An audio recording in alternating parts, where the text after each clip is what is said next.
Goedemiddag. I'm so happy to be here to visit your lovely city. Ik ben blij dat ik hier kan zijn om jullie stad te bezoeken. I think you need to put on your mic instead. That's what it's called. Sorry. That's it. Sorry about that. Sorry, hij staat aan. So yes, I just want to say thank you for having me here. Ik wil gewoon zeggen, dankjewel dat ik hier mag zijn. And I'm really excited to share some great truths with you this afternoon. En ik vind het super om wat belangrijke waarheden met jullie te mogen delen vandaag. I'm not sure if Oscar mentioned, but I'm a medical doctor. Ik weet niet of Oscar het al genoemd heeft, maar ik ben een dokter, een medische dokter. And for maybe about 25 years, I was a family doctor looking after people in the community. En voor zo'n 25 jaar was ik een gezinsarts en ik lette op de mensen in de buurt gewoon. I saw many people with stress, anxiety, depression. Ik zag heel veel mensen met angst en depressie en stress. But as a doctor, I felt very frustrated because I couldn't fully help them. Maar als een arts was ik heel gefrustreerd, want ik kon ze niet eigenlijk echt helpen. What do I mean by fully? En wat bedoel ik met echt? I only had time to write a prescription for some medication. Ik had alleen maar een klein beetje tijd om wat medicatie, papiertjes op te schrijven.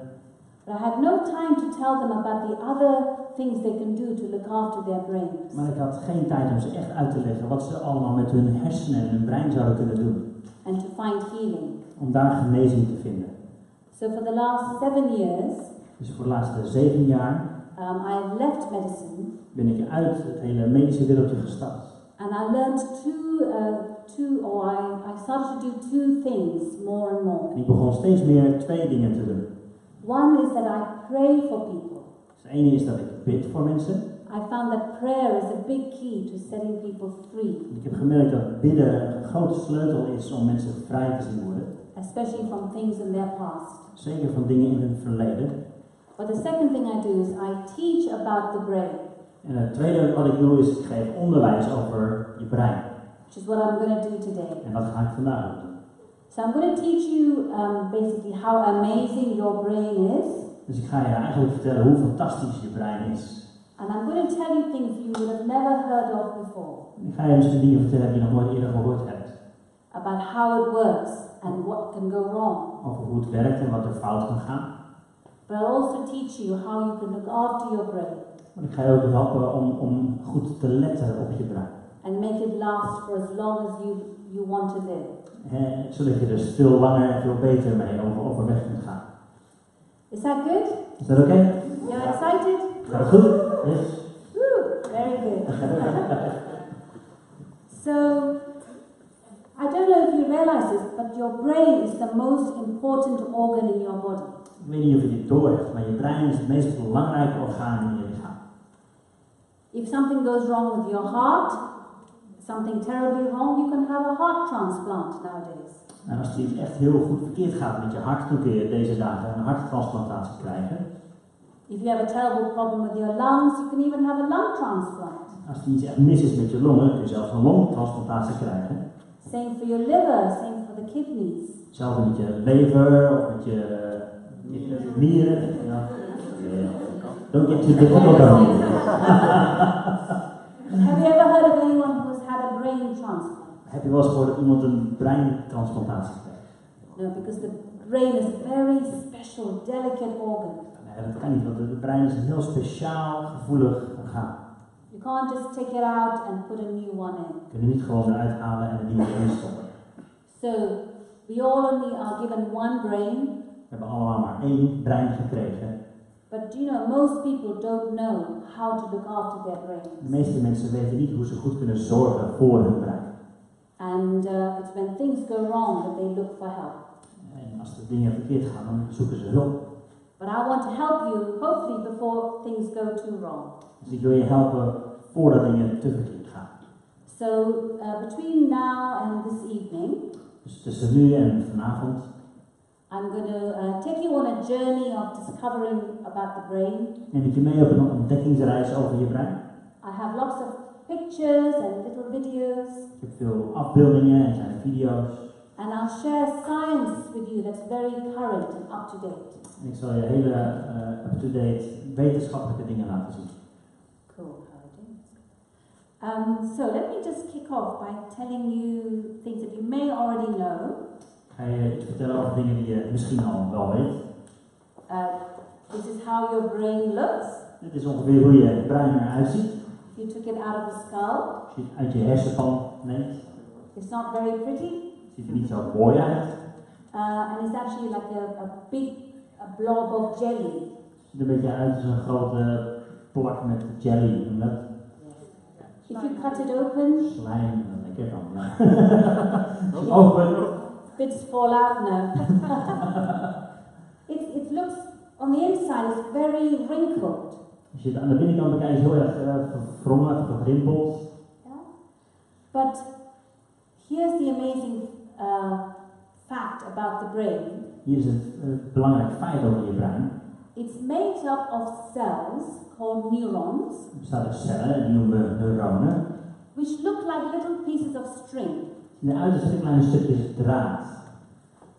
But do you know we have 100 billion of them squeezed into inside of our skull. Weet je dat we wel 100 biljoen van die dingen hebben in onze brein. So scientists say that once your brain grows from birth. Wetenschappers zeggen dat als je brein groeit vanaf je geboorte. And reaches its maximum size when you're about 10 or 12 years old. En als je ongeveer 12 bent, heeft je zijn maximale grootte al bereikt. But then it develops. Maar dan ontwikkelt het zich. So things like wisdom and sort of knowing what's the right thing to do. Dus dingen als wijsheid en goed en fout en dat soort dingen. So maturity. Een soort van volwassenheid. Only kicks in around the age of 28. Is pas ontwikkeld bij rond een jaar of 28. So if you've got teenage children. Dus als je wat tieners thuis hebt. Or 20, 22-year-olds. Misschien 20, 22 jaar. You've got to be patient with them. Dan moet je heel geduldig met ze zijn. They're not there yet. Ze zijn er nog niet helemaal. Okay. So, as I said, it's the most complex organ in the body. Het is het meest complexe orgaan in ons lichaam. And scientists are discovering new things about it all the time. En wetenschappers ontdekken telkens weer nieuwe dingen. And neuroscientists say things like this. Neurowetenschappers zeggen dingen zoals: if everything we can know about the brain is like 1 kilometer long. Dus alles wat we zouden kunnen weten over ons brein ongeveer 1 kilometer lang is. They say we're only 10 centimeters into that journey. Dan zijn we van die kilometer pas 10 centimeter onderweg. So there's so much that we don't know about the Er brain. is zoveel wat we nog niet weten over ons brein. But we know a whole lot even now. Maar zelfs nu weten we al heel veel. Scientists also estimate Wetenschappers die schatten ongeveer that to understand how much storage, how much memory you can put in a brain. Hoeveel opslagruimte je eigenlijk hebt in je brein. They said that it's a bit like if you wanted to record television programs onto a DVD. Het is een beetje als je kunt het vergelijken met televisieprogramma's die je opslaat op een DVD. You have to leave it running for 300 years. Dus je moet laten lopen voor 300 jaar to fill up your brain. Om je brein op te vullen. So you never can say, oh, my brain is too full, I can't take any more. Dus je kunt eigenlijk niet zeggen, oh, mijn brein is te vol, ik kan er niet meer bij. So that's how amazing your brain is. Dat is hoe fantastisch je brein is. Now, let's talk about the thoughts that we have, the thinking part of the brain. En nu even kijken naar het denken van ons brein. Do you know, we have about 30,000 thoughts in a day, approximately. We hebben ongeveer 30.000 gedachten per dag. And the interesting thing is that many people don't know what I'm going to say. Heel veel mensen hebben nog geen idee van wat ik wil gaan zeggen.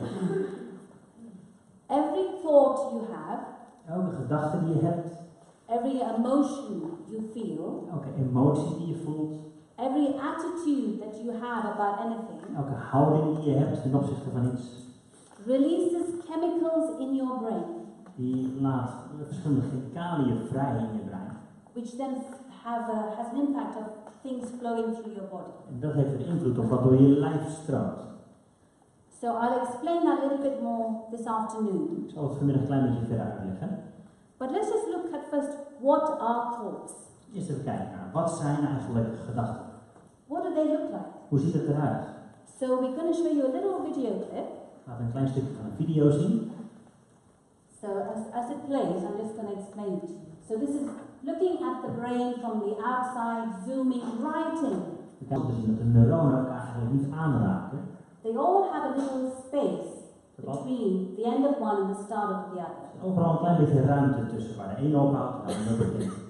And it's in that space that chemicals are released. In die ruimte daartussen, daar komen chemicaliën vrij. Another name for the chemicals is neurotransmitters. Een ander woordje voor die chemicaliën is neurotransmitters. And it's those neurotransmitters that affect how you feel. Die zorgen ervoor hoe je je voelt. Okay, so just to recap, every thought you have is electric currents whizzing around in your brain. Dus even een stapje terug. Elke gedachte die je hebt zijn eigenlijk elektrische stromen die door je hoofd heen en weer vliegen. And even as you're sitting here and you're listening to us, currents are just whizzing round and round. En ook als je hier nu zit om te luisteren en dan alleen maar stroompjes die heen en weer schieten. But they're all having an effect to release certain chemicals. Ze hebben allemaal invloed op chemicaliën die ze vrijlaten.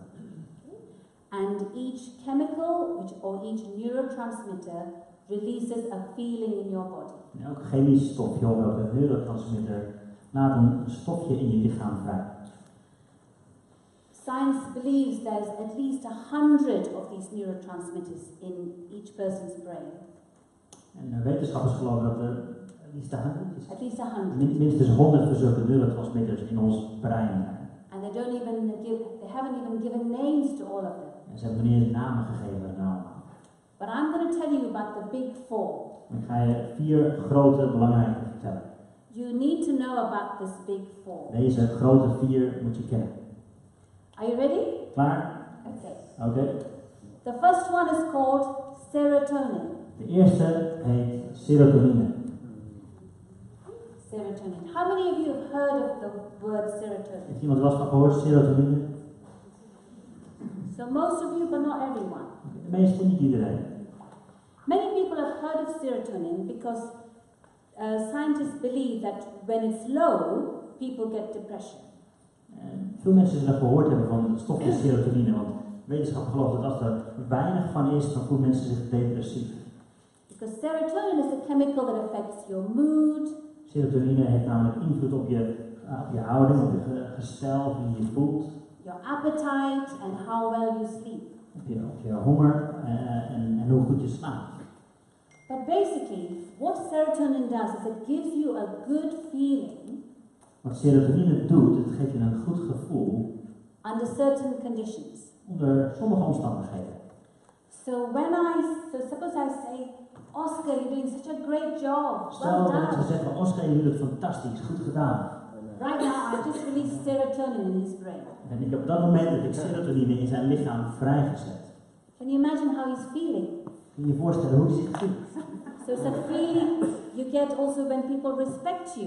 Het is een gevoel wat je ook krijgt als mensen je respecteren. Or they admire you. Of als ze je bewonderen. It's a feeling you get when someone you know desires you. Do you know what I mean by that? Sorry? It's a feeling you get when someone desires you. Het is het gevoel wat je krijgt als iemand naar je verlangt. So if you know that someone's attracted to you and you're kind of playing a bit sort of shy. Als er iemand zich aangetrokken voelt tot je en je zit een beetje mee te spelen zo. But I want you to try and feel the feeling you get in that situation. Maar het gaat over het gevoel wat je krijgt in zo'n situatie. And that's caused by serotonin. Dat heet serotonine. Okay, so do you understand? A brain chemical gives you a feeling. Een hersenchemicaliën, een stofje, geeft je een bepaald gevoel. Let's go to another one. De volgende dan. Endorphins. Endorfine. This is a group of drugs, a group of neurotransmitters. Het is een groep van neurotransmitters. And they give you the feeling that you get when you're excited and really happy Geef je het gevoel als je ergens heel erg opgewonden en blij over bent. It's released when you exercise, Het komt vrij als je sport, als je oefent, when you fall in love, als je verliefd bent, when you have sex, als je seks hebt and when you eat spicy food. en als je pittig eten eet. So all of those things release endorphins. Al die dingen laten endorfine vrij in je gaan. Do any of you run for long distance? Je rent er hier lange afstandslopers. I don't know if you have a name, but there's a thing called a runner's high.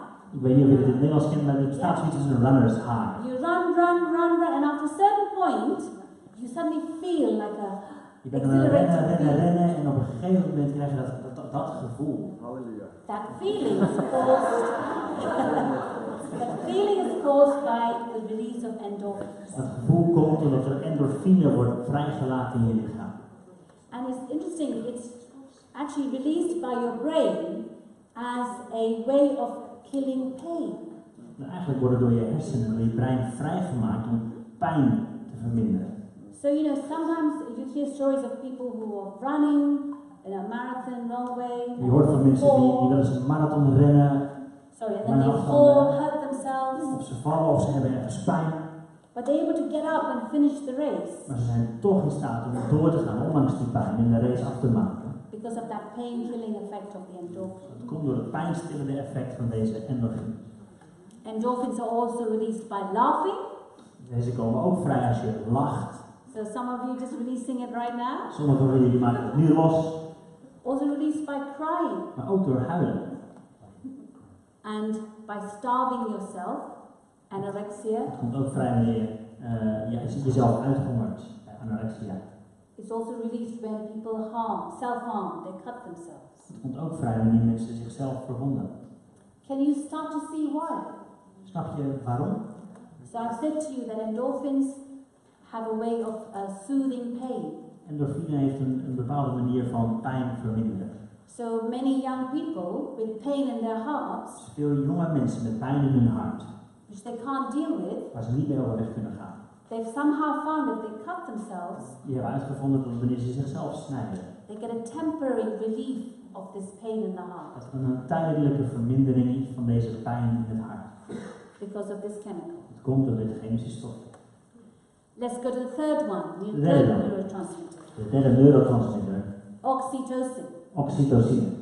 So this is the this is the neurotransmitter that's released when you touch and hug somebody. Dit komt vrij wanneer je mensen aanraakt of knuffelt. It's released when a woman gives birth. Het komt ook vrij wanneer een vrouw kinderen baart. And when she holds the baby in her arms, Wanneer ze het kind vasthoudt, she gets a release and so does the baby. dan krijgt zij daar een stoot van, maar haar baby ook. And it helps them to bond. En dat helpt bij het verbinden. It helps the mother to fall in love with this wrinkled little thing in her arms. Het helpt de moeder om verliefd te worden met dit gerimpelde kleine dingetje in haar arm. So the mother can say, this is the most beautiful baby in the whole hospital. En daarom kan de moeder ook zeggen, dit is het meest mooie kindje in het hele ziekenhuis. Because of this neurotransmitter. Het komt door deze neurotransmitter. This is also released when you're in a group of people where you feel safe. Dit komt ook vrij wanneer je in een groep mensen bent waar je je veilig voelt. And it helps you to trust the others. En waar je mensen kunt vertrouwen. So can you see when you are sitting, when you're in a family, Zie je wanneer je in een gezins- of familiesituatie bent, or some form of group, of een andere soort van groep, when you're sitting and talking and sharing life, wanneer je daar aan het zitten en praten bent en je deelt het leven en het hart, oxytocin is released dan komt de oxytocine vrij. and makes you feel good and safe. En dan laat je veilig en goed voelen. I think that's why in this generation, Ik denk dat daarom in deze generatie, when there's so much family breakdown, waar zoveel gezinsopbrekingen zijn, people don't eat together anymore, they're watching mensen eten television, niet meer altijd samen, maar ze kijken tv, people are not getting that safe feeling anymore. dan krijgen ze dus dat veilige gevoel niet meer. But you can easily restore it Maar je kunt het wel herstellen by finding people to hang out with. door een groep mensen te zoeken waar je deel van uit kunt maken. Great. Now let's talk about the fourth one. Nummertje 4 dan. fourth neurotransmitter Vierde neurotransmitter, is called dopamine. dopamine. And this is released when you're about to get a reward or you get the reward. Het komt vrij bij wanneer je bijna of helemaal die beloning krijgt. So you could be a marathon runner who's just won the race. Je kunt dus een marathonloper zijn die net de race gewonnen heeft. And you get this great feeling and you put your hands in the air. Fantastisch gevoel, je gooit je handen omhoog. But it's also released in the same runner when he's just a few yards from the finishing line. Maar het komt ook vrij bij dezelfde loper, een paar meter vanaf die finish. And when it's released, it gives him an extra bit of energy to suddenly go faster for a few more seconds. En omdat het vrijkomt, geeft het iets meer energie om nog een klein beetje harder te lopen. Imagine a neurotransmitter chemical does that to your body. Dat is wat een neurotransmitter, een stofje, doet voor je hele lichaam. It's also released, when we see football players, they kick the winning goal. Het komt ook vrij wanneer we kijken naar voetbal en ons favoriete team maakt het winnende doelpunt. And when they kick that goal, do they say, oh, that was so good, well done. En als ze dat doelpunt gemaakt hebben, zeggen ze dan, oh, dat was knap, ja, goed gedaan. Well done for kicking that goal. Leuk, ja, dat is een mooi doelpuntje hoor. Ja. Do they do that? Doen ze dat op die manier? No, they're jumping and they're kissing. Ze and springen, they're ze huggen en ze knuffelen. It's because of the dopamine effect. Dat komt door het dopamine effect. Now, dopamine is also released when you eat chocolate. Het komt ook vrij wanneer je chocola eet. And blue cheese. En blauwe kaas. So Houdt you iemand love van blauwe blue kaas? Houdt iemand ervan? Come on. Doe maar een keer. So it's a good chemical. Dus het is een goed stofje. Because God made our bodies so that we enjoy life. En God heeft ons bedoeld om te genieten van het leven. We are supposed to enjoy certain things. Wij zijn ervoor gemaakt, dit is wat de bedoeling is. But this is where things can go wrong. Maar dit is ook waar dingen verkeerd kunnen gaan. Because dopamine is also released with other things that give pleasure. Want het komt ook vrij bij andere dingen die ons genot geven. Eating, drinking, Eten of drinken, shopping, shoppen, gambling, gokken, computer games, computerspelletjes, illicit sex, buitenhuwelijksseks, pornografie.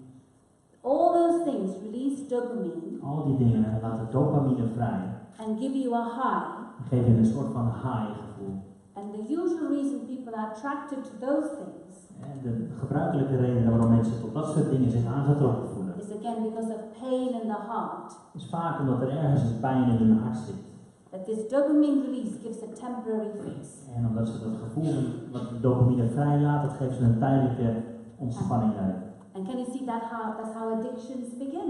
En zie je dat is vaak hoe verslavingen beginnen. When we talk about cocaine, Als we het over cocaïne hebben, did you know that cocaine releases a massive amount of dopamine in your brain? wist je dat cocaïne enorme hoeveelheden dopamine vrijzet in je lichaam? More than any amount of chocolate or blue cheese. Meer dan wat voor chocola of blauwe kaas dan ook. It gives the person such a high Het geeft die persoon zo'n high that the brain says to the person, dat het brein tegen de persoon zegt: that was amazing, do it again. dat was fantastisch, doe het opnieuw. And the brain wants that feeling. En het brein verlangt naar dat gevoel.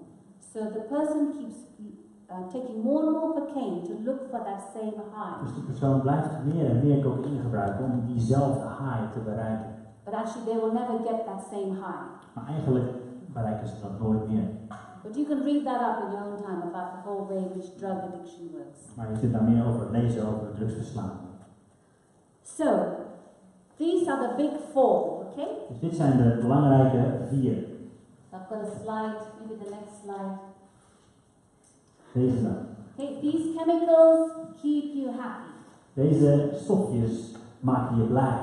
So the way that we live life Dus de manier waarop we ons leven ought to be where we do things, we are with the right type of people. zou zo ingevuld moeten zijn dat we de juiste dingen doen en met de juiste mensen omgaan. We eat the right types of food and do exercise. We eten de juiste hoeveelheden eten enzovoort. Just one second. Ik zie sommige mensen wat fotootjes maken, dat is prima. De presentaties worden ook gewoon beschikbaar gesteld. Dus dan kun je je telefoon in je zak. Oké, helemaal goed. Hier. And even we do things that have a purpose and a destiny. Belangrijk dat we ons leven vullen ook met dingen die het juiste doel bereiken. Because that's what releases the dopamine correctly. Want daardoor komt die dopamine op een goede manier vrij. So, if we have a balanced life, we should have a happy brain. Dus als we een gebalanceerd leven leiden, hebben we ook een gezond brein. But of course, we all know in life things go wrong. Maar we weten allemaal, in elk leven gaan wel dingen verkeerd. So I'll talk to you about some of the things we can do to bring our brains back into health if we've gone off. Dus ik wil je wat dingen vertellen over hoe we ons brein weer terug kunnen krijgen bij die gezonde, blije staat. Now, for this next part, I want to talk to you more about your thoughts. Dus voor de komende tijd wil ik iets meer vertellen over je gedachten. And the way that you think. De manier waarop je denkt. Your thoughts are more powerful than you realize. Je gedachten zijn veel krachtiger dan je nu beseft. Okay, and I want to just show you a little video clip. Ik wil je een klein videostukje laten zien. It's about 3 minutes long. Het is ongeveer 3 minuutjes. So I'm not sure if we've got the translation underneath. Ik weet niet zeker of de vertaling erbij is. It's in English. Het is in het Engels. And the person's speaking very fast. Hij spreekt best heel snel. But if you don't have the Dutch subtitles, don't worry. Dus als de Nederlandse vertaling er niet bij is, maak je geen zorgen. We'll give you the summary at the end. Dan geven we je een samenvatting aan het eind. Oké? Have a look. For years, supported by Audible.com, the leading provider of audiobooks. Korte samenvatting nodig? Titles Je vindt dat een prettige korte samenvatting? Ja? This episode was inspired by the book The Brain Laat je Download this audiobook or another of your choice. You can send the link to both. Ja, ik zal sowieso een linkje sturen van waar het filmpje in staat. Korte samenvatting is de kracht van je gedachten. Ja, dat is 2 voorbeelden van mensen die piano oefenen een paar uur per dag. Fysiek, maar ook een groep mensen die dat alleen maar in hun gedachten deed. En de ontwikkeling ging bijna even snel. De dingen die je in je gedachten doet, hebben heel veel effect op hoe je lijf zich dus ontwikkelt. Het tweede voorbeeld ging over krachttraining. Dat was een groep mensen die dat echt fysiek deed. En die ontwikkelde 30% meer spieren. Er was ook een groep die dat alleen maar in hun gedachten deed. En daarmee ook 22% groeide. Dus een ongelooflijke kracht van je denken en hoe dat je fysieke lichaam gewoon echt verandert. Did he explain that well? Was dat oké? Ja? Dankjewel. Give him a clap. Dankjewel.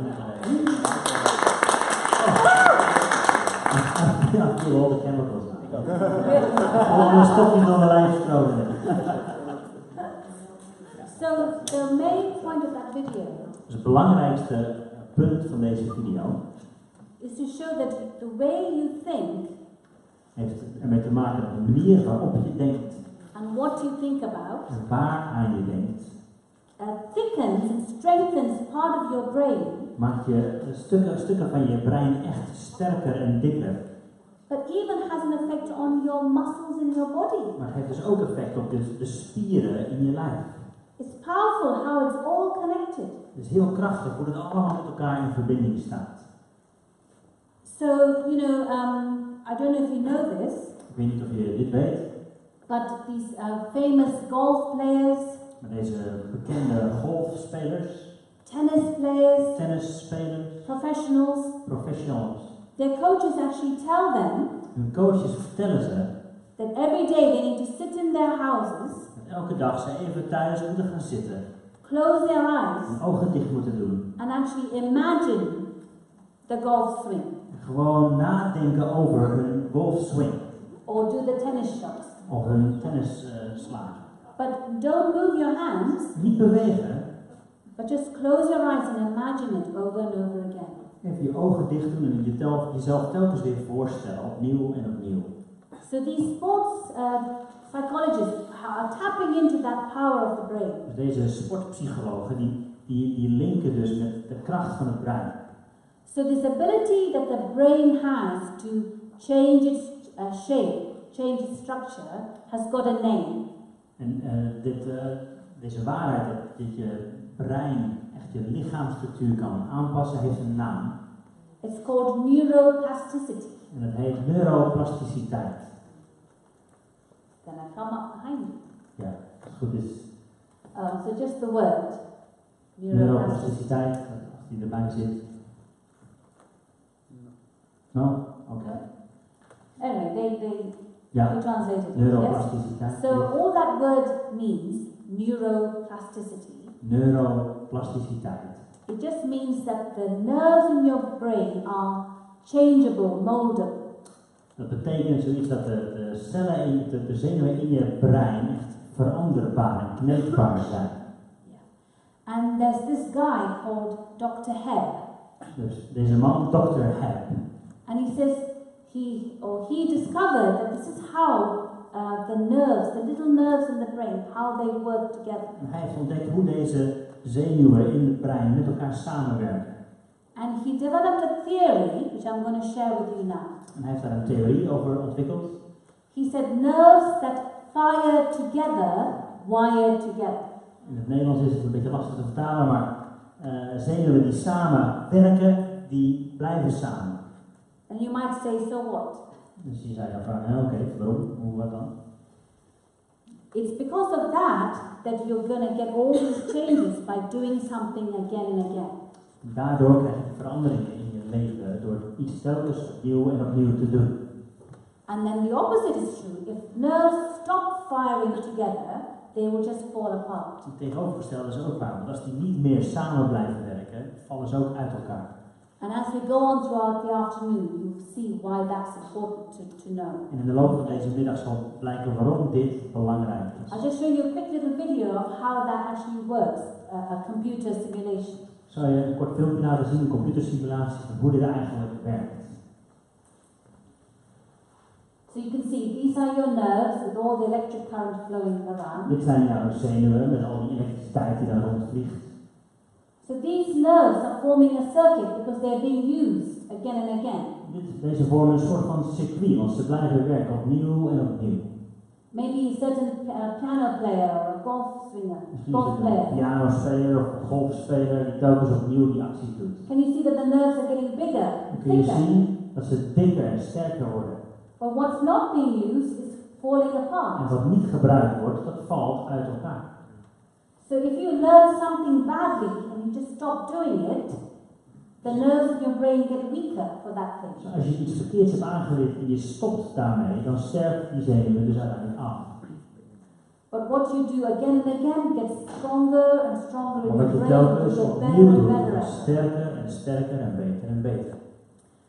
And so, if we show that other picture of the superhighway, Dus we die plaatje nog een keer laten zien. yes. Dankjewel. So it's like, how do you get from a cow path to a country road to building a superhighway? Eigenlijk is de vraag, hoe kom je van een koeienpaardje naar een landwegje naar een supersnelweg? How would you do that in Holland? Hoe doe je dat in Nederland?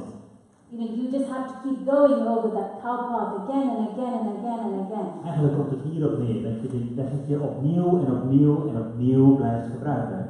And eventually the road will get wider and wider and then the government will build a big motorway. En uiteindelijk wordt het paardje natuurlijk groter en sterker en breder en uiteindelijk wordt het een supersnelweg. But your brain works like that. Je brein werkt ook op die manier.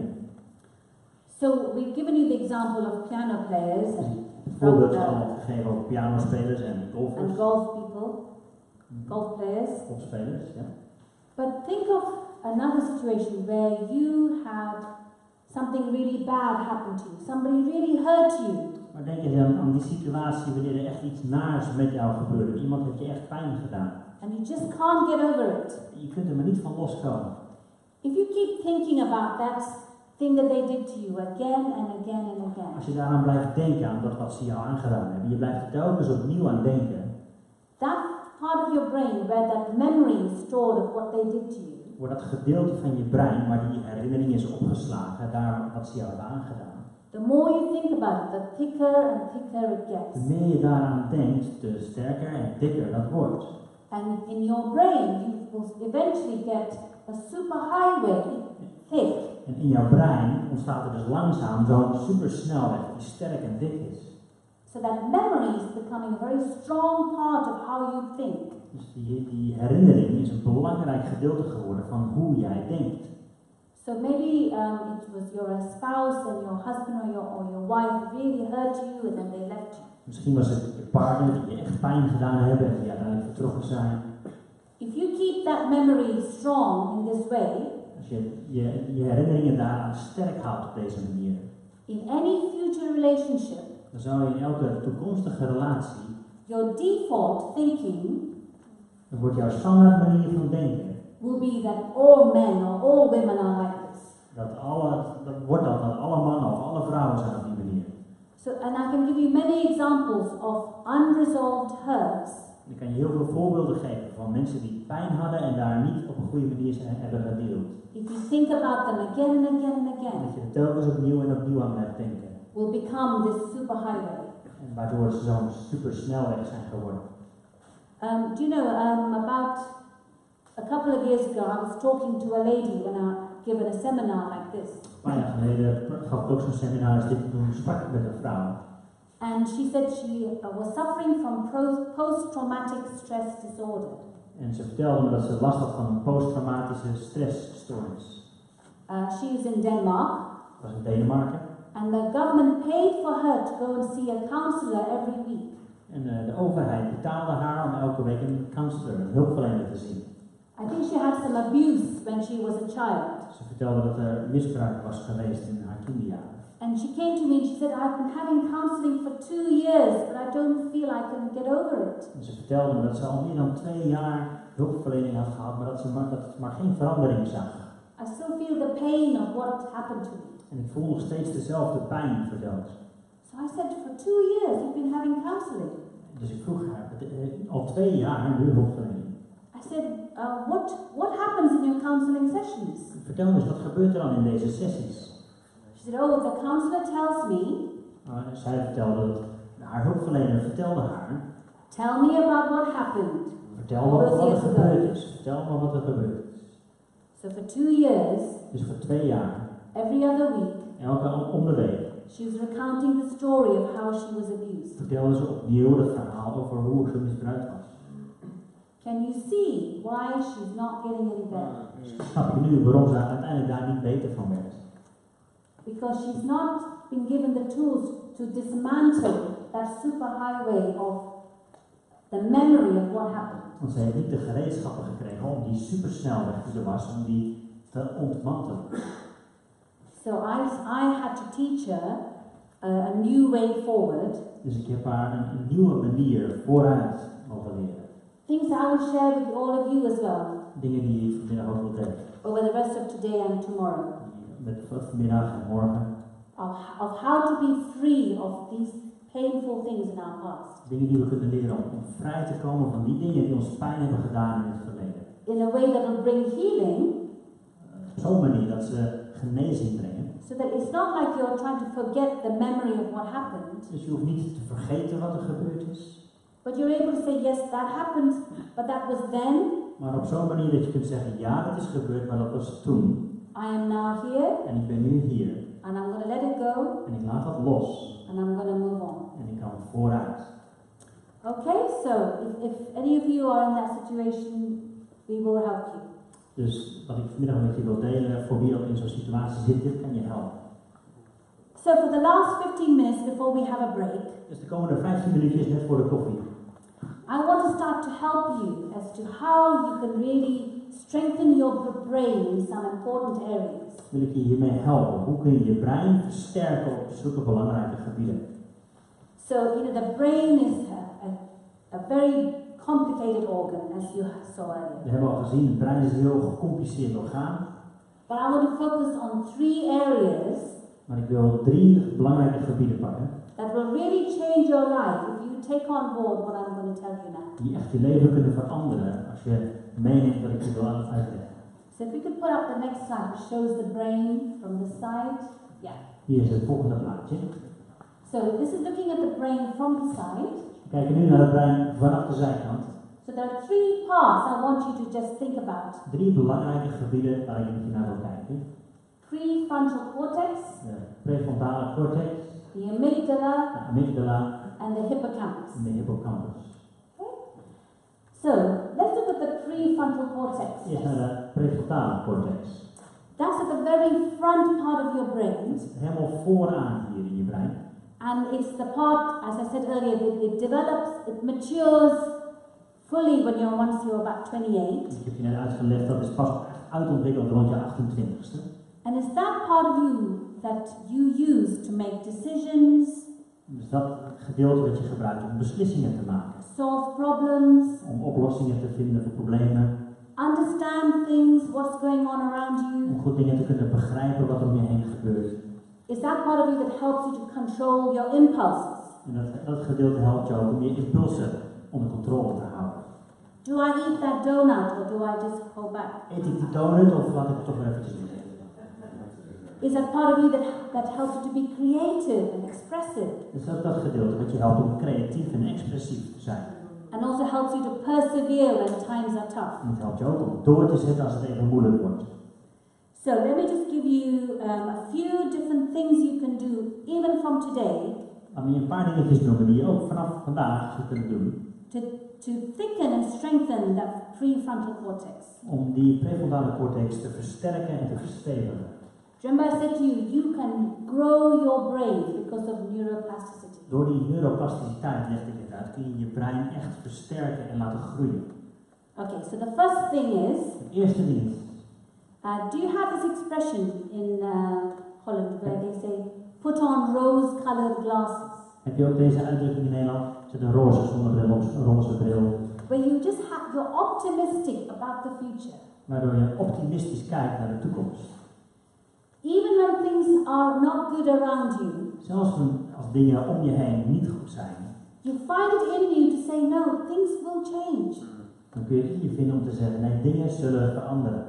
If you're here and you believe in God, Als je hier bent en je gelooft in God, you might say, God is going to help me through this. I'm going to come out of it. dan zou je kunnen zeggen, God gaat me hier doorheen helpen, ik zal hier uitkomen.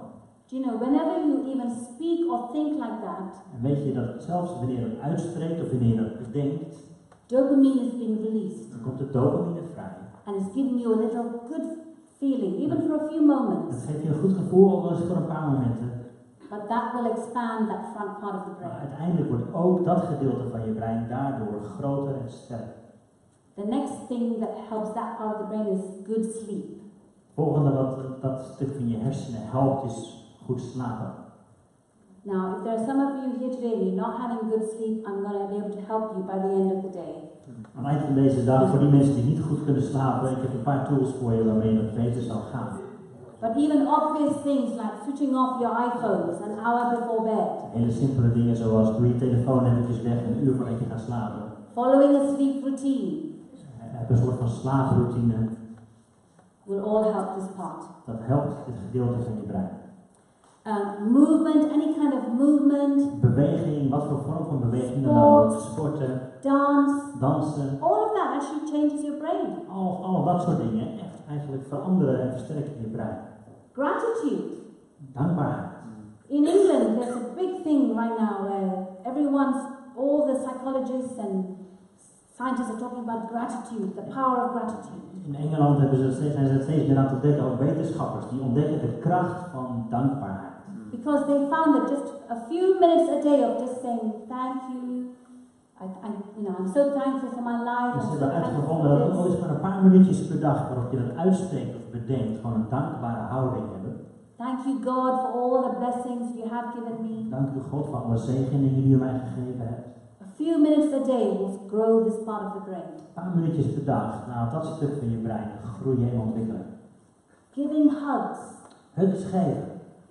So, if you want to practice and give someone next to you a hug, Dus als je eventjes wat oefenen, geeft degene naast je even een lekkere knuffel. that has the effect of strengthening your brain. Dat helpt je brein om sterker te worden. Any kind of playful thing where you just start to have some fun. En ook dingen waarmee je gewoon lekker spelende wijze dingen hebt, een beetje plezier maken.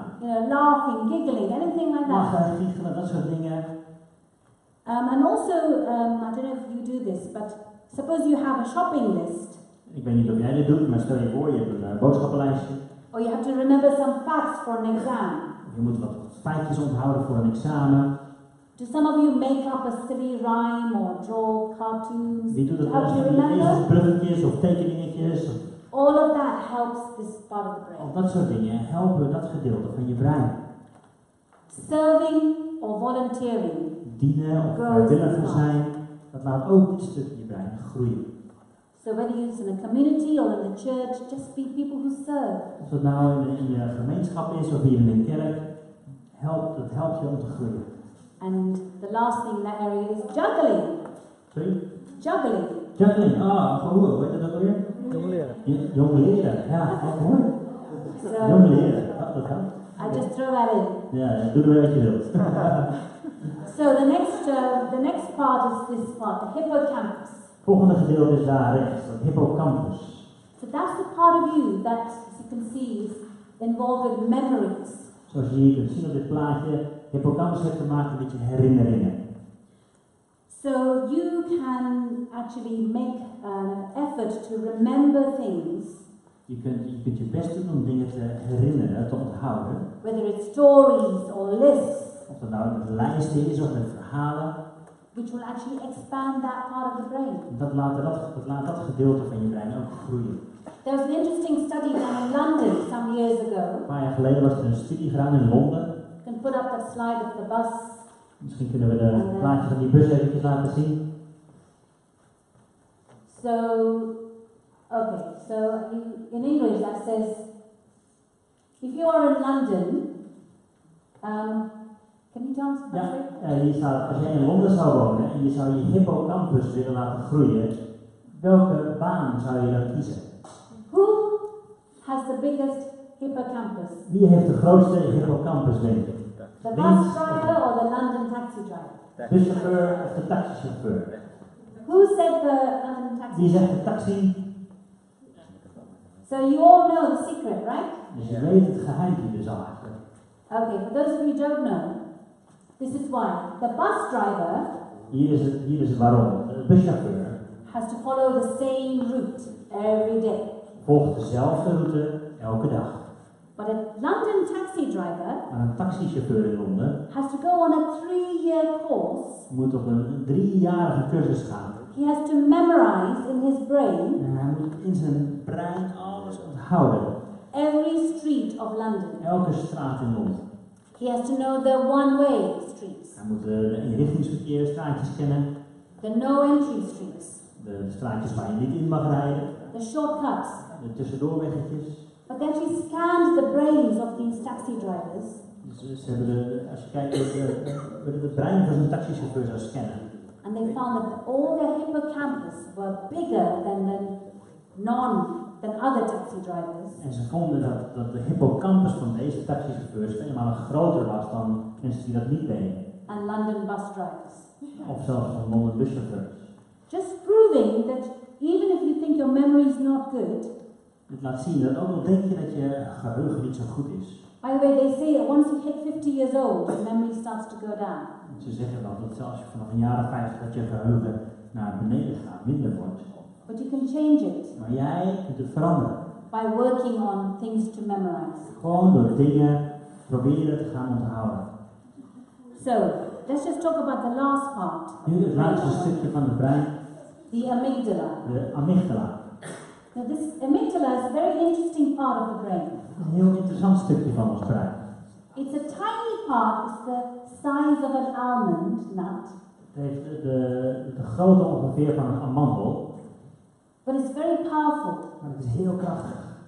It's that part of your brain, Het is dat stukje van je brein which is triggered die aangeraakt wordt when you're in any fearful or anxiety-provoking situation.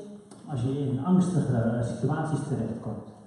It's good in one way, Het is op één manier wel goed, because it's responsible for pushing us to eat, want to drink, het drijft ons ertoe om te eten en te drinken, to run away from danger, om weg te rennen van gevaar, or to fight the enemy who's coming against om us. te vechten als er een vijand komt. But here's the problem. Maar hier is het probleem. It bases knowledge on feelings and emotions rather than actually the facts of what's going on. De amygdala baseert zijn kennis op gevoel en op emoties en niet zozeer op feiten. So, for example, if you are now, after this, you're going to go for some coffee, Dus bijvoorbeeld, hierna ga je wat koffie drinken and someone you know well, en iemand die je goed kent, maybe Oscar himself, misschien ik, he walks past you, he doesn't say hello, en hij loopt gewoon voorbij en hij zegt geen gedag. and you think, how rude. En je denkt bij jezelf, dat is echt brutaal. I've paid to come to this course, Dus ik heb betaald om hier naartoe te komen and he didn't even acknowledge me. en hij kijkt me niet eens aan. So, let's see, if your amygdala kicks off first, En als je amygdala meteen aanspringt, it will say, I've been rejected. en dan zal het meteen zeggen, ik ben afgewezen. How dare you do this to me? Hoe durf je dat te doen? But, hopefully your prefrontal cortex, Maar hopelijk zegt je prefrontale cortex, that logical part of you, het logische stukje van jou, tells yourself, hang on, hang on. en je zal tegen je kunnen zeggen, even rustig. Maybe he's just heard that the kettle is boiled over and he's got to go and sort out all the mess. Misschien heeft hij net gehoord dat er iets aan het aanbranden is en dan gaat het eventjes oplossen. And he just has to dash. En hij moet gewoon die kant op. But the problem is that when we grow up in our younger years, Het probleem is dat in onze jongere jaren, als we opgroeien, if we grew up in a very anxiety-provoking families, als we opgroeien in een familie waar angstige situaties gebeuren, where there was a lot of tension and arguing, waar er veel spanning en ruzies waren, or we were abused, of we werden misbruikt, mishandeld, that amygdala has actually got a bit bigger than it ought to be. dan is die amygdala eigenlijk groter geworden dan die zou moeten zijn. And usually those people find it hard to not go by their feeling. En dan vinden de meeste mensen het moeilijk om niet uit te gaan van hun gevoel. They find it hard to think logically Dan vinden ze het moeilijk om logisch na te denken. but it's not impossible. Maar dat is niet onmogelijk om te veranderen. Okay? So as I said to you, the Hebb's rule, earlier, do you remember? Nerves are fired together, wired together. En ik heb je net uitgelegd de regel van heb, die onderzoeker. De zenuwen die samen blijven werken, die blijven samen sterken. So people have grown up in anxiety-provoking situations. Dus als mensen opgegroeid zijn in zo'n angstige situatie, have to now go on a pathway to convert from superhighway back down to Cow's Path. die moeten eigenlijk de andere kant op gaan werken. Om van supersnelweg terug te gaan naar een koeienpaard. Om die stukken minder sterk te laten worden. As I said, we'll talk about that later. Ik zal daar later wat meer over vertellen. And another good thing is that the amygdala will also shrink with certain types of meditation. En het goede nieuws is ook dat met sommige manieren van mediteren die amygdala ook kan krimpen. And science has proved that with brain scans. En dat heeft wetenschap ook onderstreept of laten zien met hersenscans. But just as I finish off, Nu eventjes om af te sluiten, I'll leave you with this thought. wil ik graag deze gedachte meegeven. Psychologists say this, Psychologen zeggen dit. that with all this knowledge about the brain and how it can change, Met al deze kennis over ons brein en over hoe dat kan veranderen. the people who are the hardest to help De mensen die het moeilijkst zijn om te helpen, are the ones who want to remain like the victim. zijn de mensen die graag slachtoffer willen blijven. They want people to feel bad for them. Ze willen graag dat mensen medelijden met ze hebben. They want people to say, oh, you poor thing, you must have had a hard life. Ze willen dat mensen blijven zeggen, oh arme jij, je hebt het vast moeilijk gehad. And they don't want to move on. En ze willen eigenlijk niet echt vooruit. So as we just break for coffee, Dus als we straks uiteen gaan voor de pauze, let me just pray for wil you. ik graag een gebed uitspreken. So, Father God, Vader God, I thank you that we are able to understand the brain. dank u wel dat we ons brein kunnen begrijpen. I thank you that there are so many great things that we're discovering about this beautiful brain you've given us. Dank u wel dat we zoveel fantastische dingen aan het ontdekken zijn over het brein dat u ons gegeven hebt. But Father, if there's any areas that we need to move on from, Vader, als er gebieden in ons leven zijn waarvan we vooruit mogen bewegen, would you just help us today, Father? wilt u ons daarmee helpen, Vader? We just look to you for help. We kijken naar u voor hulp. Amen. Amen. Thank you. Dank jullie.